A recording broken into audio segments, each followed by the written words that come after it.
Salut à tous. Bon, bah écoutez, avant de commencer, je vais quand même prendre le temps de vous parler de moi. Euh, bon, alors, tout d'abord, il faut savoir que je suis né en banlieue parisienne, plus précisément dans la ville de Versailles. Donc j'ai eu cette chance de vivre dans une belle ville fleurie et voilà, et auprès de toute ma famille qui était venue de l'île Maurice en fait, parce que toute ma famille arrivait de l'île Maurice, mes parents arrivaient de l'île Maurice quelques mois avant ma naissance. Du coup, j'ai été conçu là-bas en fait, hein. J'ai pris l'avion dans le ventre de ma mère et je suis né sur le territoire français.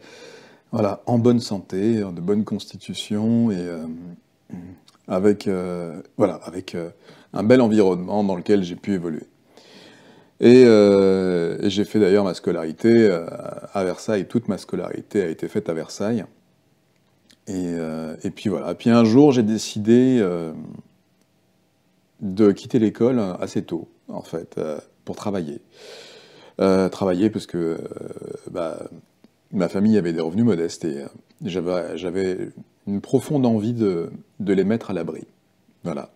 Et, et puis plein de choses m'ont attiré vers le milieu du travail. Et du coup, j'ai voulu tout de suite, très très vite, travailler pour gagner de l'argent, être autonome, offrir ce que je pouvais offrir à mes parents. Et puis prendre mon envol, comme on dit souvent. Voilà, j'avais beaucoup d'atouts. Physiquement, j'ai travaillé sur moi pour obtenir des performances de manière à pouvoir justement être bon dans les travaux, dans le travail que j'aurais voulu faire. Notamment, je voulais d'ailleurs, j'étais déjà très attiré par le fait de euh, protéger les gens. Protéger les gens et les aider. Voilà. Euh, et, et puis, ben, je vous passe les détails parce que c'est très très long. Euh, Vers l'âge de 19 ans, 19-20 ans, alors que j'avais déjà un physique impressionnant, un tas de relations autour de moi et que des opportunités professionnelles à juste choisir en fait, parce que j'étais très très très apprécié à l'époque. Euh, je suis tombé malade. Brutalement. Enfin, brutalement, non. En fait, en réalité, j'avais déjà des symptômes avant, mais j'y avais pas pris attention. Et donc, à 19-20 ans, donc pendant que je travaillais la nuit, j'avais de gros soucis de fatigue et des problèmes digestifs qui accompagnaient cette fatigue, sur lesquels, évidemment, je ne mettais rien de concret, parce que je me suis dit, les problèmes digestifs, tout le monde doit en avoir, parce qu'on se dit ça bêtement. Et, euh, Et bah du coup, bah, le problème, c'est que ça s'est aggravé. La fatigue s'est aggravée, accompagnée de brûlures et de douleurs musculaires intenses. Quand je dis brûlures, c'est comme si vous preniez la gaine de vos muscles et vous preniez un chalumeau et que vous passiez le chalumeau sur vos tendons pendant que vous marchez, ou pendant que vous tenez un sac, ou pendant que, peu importe ce que vous faites. Même quand vous faites rien d'ailleurs. Et donc j'avais ce phénomène de brûlure musculaire, de brûlure dans l'œsophage aussi, parce que j'avais des remontées acides en permanence, de douleurs dans la tête, donc qu'on appelle des migraines communément, mais moi je voyais pas ça comme ça, et une nervosité excessive, vraiment excessive, hein. Je devais prendre énormément sur moi pour avoir l'air serein. Et tout le monde croyait que j'étais serein d'ailleurs, enfin, à part quand ça transpirait un peu, mais globalement, j'avais l'air serein. Et donc, ben, j'ai pris mon mal en patience, j'ai continué à travailler, jusqu'au jour où j'ai arrêté de marcher. C'est-à-dire que je subissais tout ça, hein, en silence, je ne disais rien à personne. Euh, un jour, je marchais, je me souviens, c'était donc, je travaillais à GlaxoSmithKline, pour pas les prononcer. Là, je travaillais au siège social en France, et je marchais dans les couloirs parce que je devais faire ma ronde.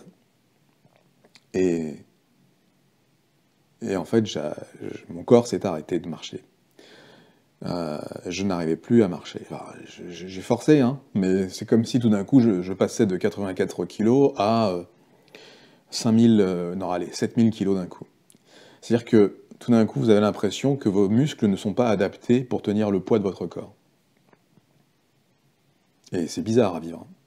Mais j'ai rien dit. J'ai rien dit, alors j'ai joué le Superman. J'ai joué le mec surhumain qui pouvait traîner sa carcasse de 7000 kilos jusqu'à la fin de sa ronde, arriver au poste de sécurité, se poser et laisser le relais à son collègue, bien évidemment. Donc ça, c'est ce que j'ai fait. Mais en réalité, il s'est passé un truc gravissime dans mon corps, lequel j'arrivais pas à le mesurer. Donc à partir de là, j'en ai parlé à ma compagne de l'époque qui m'a envoyé voir son médecin de famille. Évidemment, ça s'est pas très très bien passé, parce que son médecin m'a tout de suite classé dans une catégorie à laquelle je ne comprenais pas appartenir, une catégorie de dépressif. Et je voulais pas être dépressif. Je comprenais pas cette idée, comment est-ce que j'aurais pu être dépressif.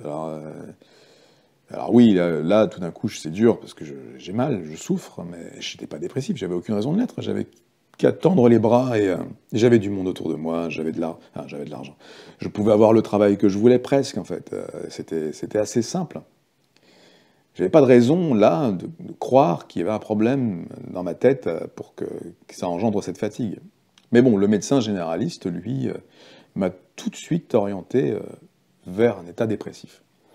Ce qui a finalement fini par en déclencher un pseudo, puisque quand on vous dit, quand on vous rabâche que vous êtes dépressif, alors que vous ne l'êtes pas, vous finissez par entendre cette suggestion, en fait, hein, qui vous martèle, et vous vous dites, mais c'est le médecin.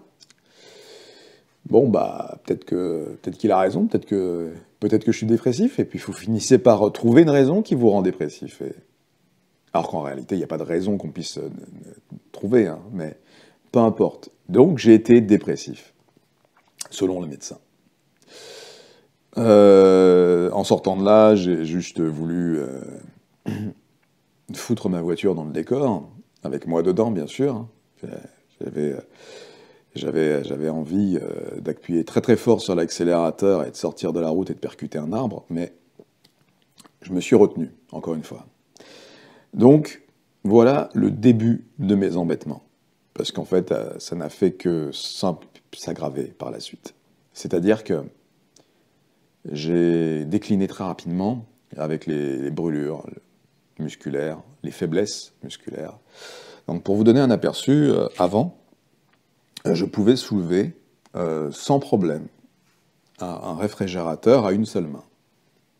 Je pouvais le soulever. À partir du moment où les prises sont cohérentes, bien évidemment, je pouvais soulever un réfrigérateur à une seule main et me balader avec s'il était accroché sur moi.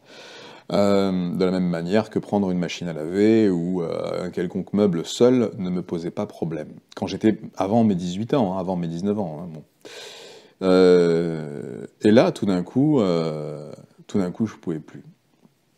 Et du coup, bon, ça a été dingue parce que ce que je ne pouvais plus faire, c'était même prendre un sac de course hein, dans les grandes surfaces, hein, Auchan, Leclerc, Carrefour. Bon, à l'époque, c'était Auchan où j'allais, moi. Un sac de course, vous savez, en plastique, dans lequel vous mettez plein de choses. Hein, et je prends 1 ou 2 ou 3 sacs de course quand je sors de caisse, et je ne pouvais plus les porter. C'est-à-dire que le fait de porter le sac créait, au niveau de tout ce qui me tenait l'épaule, de tous mes tendons, une brûlure incroyable. Une brûlure où je ne pouvais pas tenir le sac. J'étais obligé de le lâcher. Enfin, obligé, non. Et d'ailleurs, je ne le lâchais pas. Mais imaginez le physique que j'avais à l'époque et l'incapacité totale de tenir des sacs de course au bout de mes bras. C'était fou, c'était dingue. C'est là que j'ai compris qu'il y avait un gros problème. Donc je suis allé consulter, encore, et encore. Et il n'y avait rien. J'étais parfait. Jusqu'au jour où je décide d'aller voir un neurologue. Enfin, je décide pas vraiment. Je change de médecin, je vois une autre médecin avec qui je sympathise, et finalement, de fil en aiguille, on me rencarde vers un neurologue. Et ce neurologue fait un test qui s'appelle un électromyogramme, qui tout de suite était défaillant. Euh, C'est-à-dire qu'il n'y a pas, il y a pas eu à tergiverser. Et du coup, ben, immédiatement, il m'envoie vers la Pitié-Salpêtrière, donc l'hôpital de la Pitié-Salpêtrière à Paris. Et là, tout s'enchaîne. Tout s'enchaîne, grave anomalie musculaire, grave anomalie neurologique, peu importe, voilà, je subis une première biopsie musculaire qui montre des faits qui sont soumis à controverse, mais qui sont réellement les faits. Euh, et en gros, je rentre dans une dégénérescence cellulaire incroyable. Et d'autant plus que je croise des patients comme moi à l'hôpital. Enfin, comme moi. Euh, des patients atteints du même type de pathologie. Et, et ça me rend dingue. Évidemment que ça me rend dingue. Je les observe, je me dis, mais ils sont coincés là. Et, euh, et ils seront coincés là, et c'est comme ça, en fait. Et je peux pas. Je peux pas, donc je lutte contre ça. Je lutte avec ce que je peux. Et je comprends rien. Tout s'effondre, en fait, autour de moi. Je veux pas être, je veux pas avoir d'appareillage, je veux pas être en fauteuil roulant, je veux rien de tout ça. Et j'ai commencé à peine ma vie. Je voulais juste travailler, gagner ma vie, offrir une maison à mes parents, m'offrir une maison et vivre au calme. C'était tout ce que je voulais. Mais visiblement, la nature avait décidé autrement.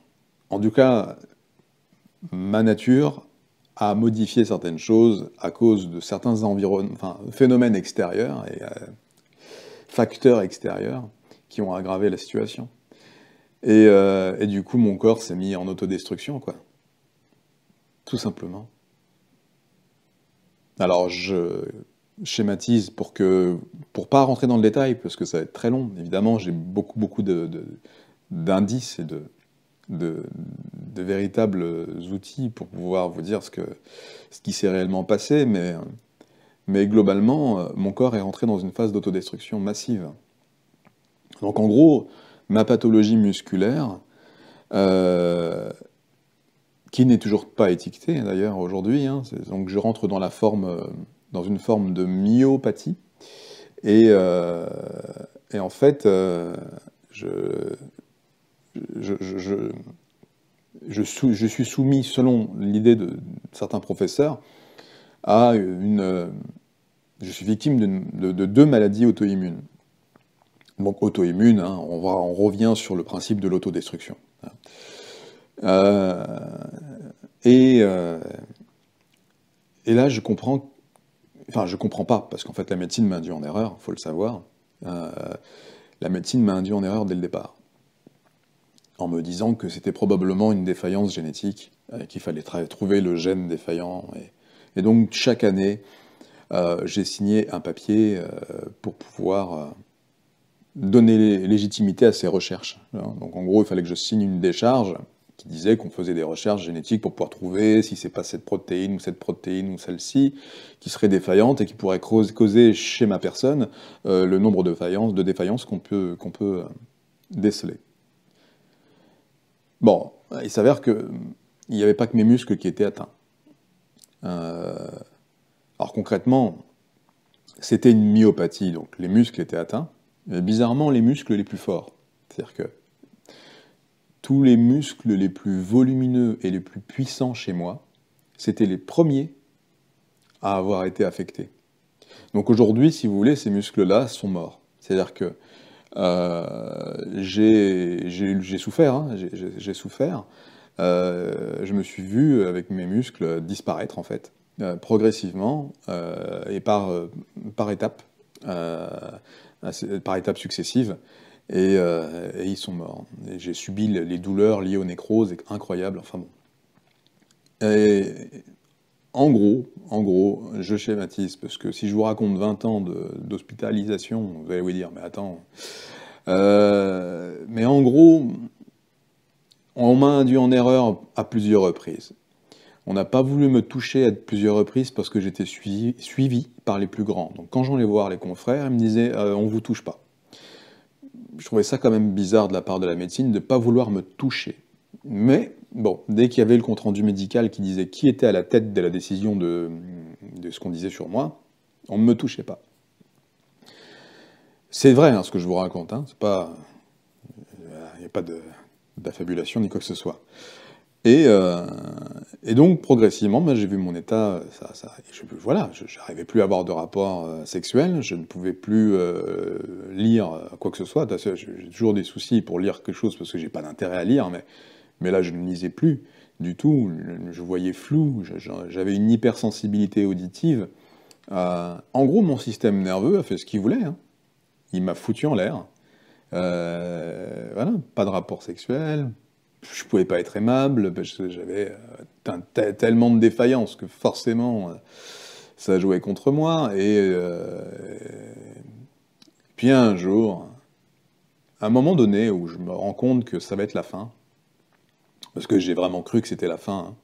Ça, la médecine ne le sait pas, évidemment, parce que quand vous êtes en train de mourir tranquillement chez vous, vous n'êtes pas à l'hôpital, vous êtes chez vous, dans votre intimité. Mais la médecine ne le sait pas. Mais sauf qu'à un moment donné, je me réveille, c'est-à-dire que enfin, je me réveille. J'ai vu d'autres médecins entre-temps, des médecins, des thérapies parallèles, qui m'ont très clairement fait comprendre, à la différence de la médecine d'ailleurs. Parce que la médecine allopathique qu'on connaît, elle vous dit, il y a un espoir, il y a un espoir, vous savez, la science avance, cette science est merveilleuse, et demain, vous allez avoir un traitement. Elle est magnifique, cette médecine. Demain, vous allez avoir un traitement. Il disait l'année prochaine, hein, évidemment, mais bon, les années s'écoulaient, hein. Pendant ce temps, j'allais voir d'autres thérapeutes qui me disaient, ben, je peux rien faire.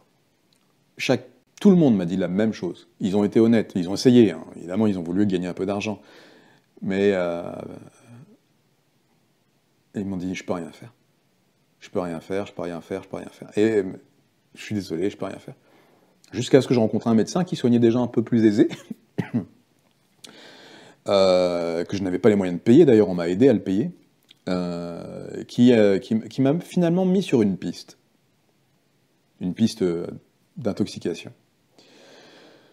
Et j'ai suivi cette piste a posteriori, puisqu'il m'a fallu des mois pour comprendre, pour avoir le déclic, hein, parce que quand on nous donne une information, et vous allez vite le comprendre, parce qu'avec les informations que je vous donne, vous allez peut-être faire pareil pour certains d'entre vous, c'est que cette information, elle va vous déplaire dans un premier temps. Elle va vous déplaire parce qu'elle va aller à contresens de ce que vous faites actuellement. Et puis, à un moment donné, elle va vous intéresser. Enfin, vous allez vous interroger. Et ensuite, elle finira par vous intéresser parce que vous n'avez pas d'autre choix que de tenter. Bon, moi, c'est ce que j'ai fait. J'ai eu une info. Enfin, j'en ai eu plusieurs. Puis un jour, bah, à force de regarder ma vie sombrer, je me suis demandé, alors, est-ce que je prenais la direction du cercueil ou est-ce qu'il fallait que je prenne une autre direction? En tout cas, là, je prenais clairement la direction du cercueil. Rien ne fonctionnait chez moi. Je rentre pas dans les détails, mais il y a plein de défaillances intimes qui ont merdé. C'est le cas de le dire, d'ailleurs. Bon, eh ben, c'est arrivé au pied du mur comme d'habitude, les humains font ça, on se réveille. Donc je me suis réveillé avec ces phrases, ces textes, ces trucs qu'on m'avait racontés, que je trouvais pas possible parce que j'avais appris la vie autrement. Et puis je me dis, bon, allez, foutu pour foutu, il faut que je trouve une solution, alors on va tenter quelque chose au moins. Et j'ai tenté de faire des recherches par rapport à mon alimentation. Et en fait, ces recherches ont été très simples, hein. J'ai arrêté de manger ce que je mangeais. Et j'ai analysé le résultat de ce que ça engendrait quand je ne mangeais plus ce que je mangeais. Eh ben, vous n'allez pas le croire. Enfin, peut-être qu'il y en a qui vont le croire parce que vous êtes déjà dessus. Mais ça a tout changé.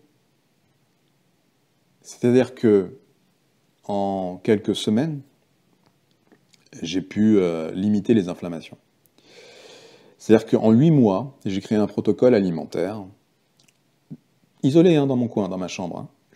J'ai créé un protocole que je comprenais viable à cette époque-là, parce que il me permettait de mieux fonctionner. J'ai pas dit de guérir, hein, de mieux fonctionner. Et je fais, bah, waouh, Attends, c'est moi qui ai réussi à faire tout ça tout seul, là? Alors qu'à la Pitié-Salpêtrière, ils me promettent un traitement? Qu'ils me donnent pas, parce que pour l'instant, ils me donnent rien. Waouh. Alors, ok. Bah, du coup, à mon rendez-vous de la Pitié-Salpêtrière de l'année d'après, parce que j'avais rendez-vous tous les ans, j'y vais. Même topo, hein, on fait les IRM, on fait les trucs et les machins. Et sur l'IRM, n'apparaissaient plus les inflammations multiples sur la gaine, sur mes muscles, en fait. Et là, je vois le professeur un peu stupéfait et qui me dit qu'est-ce que vous avez, vous avez vu, il y a plus d'inflammation visiblement sur les clichés. Je lui dis oui, et je lui dis oui, et je lui explique ce que j'ai mis en place pour améliorer les choses. Et évidemment, il a pas ricané, parce que c'était pas du genre à ricaner, il s'est plutôt offusqué et m'a dit, avec sa façon à lui, que je me souviens pas vraiment maintenant, m'a dit non mais en gros, vous foutez pas de moi, c'est pas ça qui a changé ceci. Donc c'est pas ceci qui va changer cela. Hein. Alors vous êtes bien gentil, mais on va continuer nos recherches. Et moi je lui disais mais non, mais j'ai concrètement fait quelque chose qui a amélioré quelque chose, je le ressens moi-même physiquement. Et c'était déplacé de ma part d'avoir dit ça à un médecin qui a certaines réputations dans cet hôpital. Donc, j'ai compris à ce moment-là la grosse supercherie dans laquelle j'étais tombé, et la grosse supercherie du domaine médical. En tout cas, pour mon expérience personnelle, bien sûr. Hein. Et c'est ça que je vais partager avec vous, c'est comment est-ce que j'ai remonté la pente, en fait. Parce que j'étais tellement tombé, tellement bas, que il a fallu que je grimpe, que je grimpe, que je grimpe pour arriver là où je suis, et j'y suis arrivé. Et ce que je vous propose aujourd'hui, en gros, c'est de prendre des raccourcis. Alors évidemment, certains d'entre vous ne voudront pas prendre de raccourcis, puisque vous avancez à votre rythme. Et c'est légitime, j'ai avancé au mien aussi. J'ai passé quand même des années à souffrir, le martyr, avant d'avoir ce fameux déclic où j'ai passé 8 mois enfermé chez moi à réfléchir à comment faire. Mais des années de martyr. Des années où je me plaignais pas. Des années où je restais dans l'ombre, dans le silence. Parce que je ne pouvais pas me montrer comme ça. Je ne pouvais pas sortir dans la rue et montrer l'état dans lequel j'étais. Donc, des années. Et aujourd'hui, j'ai tourné. Alors attention, j'ai tourné partiellement, je vais dire partiellement pour pas dire totalement, le dos à la médecine, afin d'être libre de mettre en place ce que j'ai mis en place pour avancer et améliorer mes capacités physiques et mentales. C'est en ça, même si peut-être que demain la science finira par valider ceci ou cela, mais c'est en ça que je prends des précautions en vous disant ce que je vous dis, parce que je ne vous incite pas à vous mettre en défaut, je vous incite juste à ouvrir les yeux. Voilà. Et c'est ça qui va être important pour vous. Donc, le déclic, c'est vous qui allez l'avoir à la fin de cette vidéo. Et vous allez avancer. Vous allez avancer, et voilà ce que je partage avec vous, en fait. C'est juste ça. Par la suite, j'ai modifié mon alimentation d'une manière totale. J'ai changé ma façon de penser les aliments, j'ai changé la façon d'apprendre comment ça fonctionnait. Et j'ai compris qu'en fait, il fallait que je fasse table rase du passé. C'est-à-dire que tout ce qu'on a appris depuis qu'on est petit, depuis notre enfance, tout ce qu'on a appris à manger, comment il était nécessaire de nous énergiser avec les boissons sucrées notamment, tout ça, j'ai compris comme ça, hein, du jour au lendemain, que c'était faux. Et comment je l'ai compris? En fait, il a fallu d'abord acter. J'ai commencé à manger autrement, tout seul, dans mon coin, sans l'aide de personne. Hein. Je vous le rappelle, il n'y avait pas de thérapeute, parce que personne ne me comprenait. Il n'y avait pas de nutritionniste ou de naturopathe à l'époque pour m'induire en erreur aussi. Je faisais tout seul, parce que je voulais tout comprendre tout seul, sans parasite. Et voilà, et quand vous mangez moins et mieux, rapidement, vous êtes plus lucide. Quand je parle de lucide, c'est pas une lucidité mathématique. C'est juste complètement intuitif. Je vais utiliser le mot intuitif parce que je n'ai pas le meilleur pour l'instant que celui-ci, mais quand vous faites preuve de cette lucidité-là, ben, tout devient simple. Vous observez une scène et vous arrivez à résoudre l'équation. Et c'est génial. Et c'est là que j'ai compris que tout ce qu'on nous a appris était faux. En tout cas, pas forcément vrai. Je vais mettre des pincettes encore dans ce que je vous dis là. Et donc, tous les aliments que j'étais entraîné à manger, pendant que je souffrais, et qui donc aggravaient ma souffrance, bah, c'était une erreur. Donc j'ai arrêté de les manger. Et je me suis remis à marcher un peu mieux. J'avais plus mal. En gros, j'ai supprimé 99% de mes douleurs neuropathiques. Juste en enlevant de mon alimentation certaines choses. C'est tout. J'ai pas fait enlever pour remplacer, hein, attention. Je n'ai pas enlevé pour remplacer. J'ai juste enlevé. Parce qu'on n'a pas besoin de remplacer. Ça, c'est une erreur, encore une fois, liée à un business actuel, parce qu'on vous conseille de remplacer des éléments par d'autres, parce que c'est faut que l'industrie continue de fonctionner. Mais en réalité, vous n'avez pas besoin de remplacer. Si je vous montre mes analyses sanguines du avant-après, vous allez voir qu'en fait, mes analyses sanguines sont parfaites après. Elles étaient déjà très bien avant, mais elles sont parfaitement parfaites après. Évidemment, c'est toujours relatif à une norme, hein. C'est pareil, là on pourra parler des normes pendant des heures, mais les normes sanguines, à mon sens, ne sont pas légitimes, parce que tout le monde n'a pas besoin d'avoir les mêmes taux des mêmes éléments. Voilà, on est tous différents, et ça, faut bien le garder en tête. En tout cas, voilà, j'ai réduit la dégradation cellulaire tout seul, sans l'aide de la médecine. Et je l'ai réduit réellement. Donc, on va revoir ensemble les quelques aliments qui ont été nécessaires à la suppression de ces douleurs et à cette amélioration de la mobilité aussi, parce que j'avais le cou complètement verrouillé. Je portais un collier de soutien tellement les douleurs liées à la tenue de mon cou me faisaient mal. Donc j'étais obligé de porter un collier de soutien très régulièrement. Donc voilà, les produits à éviter, ce sont les produits que vous consommez quotidiennement. Mais, il y a une bonne nouvelle, c'est que vous allez réapprendre à manger ce qui est utile. Tout simplement.